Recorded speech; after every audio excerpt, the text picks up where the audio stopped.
মানুষের জীবনে যেন এত ঝামেলা কেন, এত সমস্যা কেন? ঝামেলা সমস্যা মুক্ত মানুষের জীবন কি আছে কোথাও?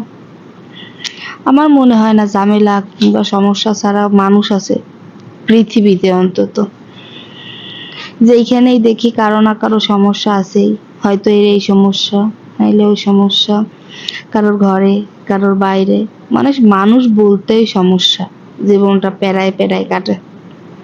যাই হোক, আমি এখানে রান্না করতেছিলাম হচ্ছে পুঁটি মাছ দিয়ে সজনে দিয়ে রান্না করব, আর হচ্ছে আপনার লাউ দিয়ে ডিম দিয়ে ভাজি করব। এই যে পুঁটি মাছ ভাজা হয়ে গেল, লাস্টে অল্প অল্প একটু পুঁটি মাছ ভাজছিলাম ছেলের জন্য, ওই 4টা। ওই সাইডে চুলায় পুঁটি মাছ দেওয়া হয়ে গেছে সজনেতে আমার। এই যে সজনে রান্না প্রায় শেষ, আর হচ্ছে আপনার লাউ ভাজিও হয়ে গেছে। এই যে লাউ ভাজি হয়ে গেছে। এবার সজনেটা রান্না করে নিলাম। কেমন হয়েছে বলবেন।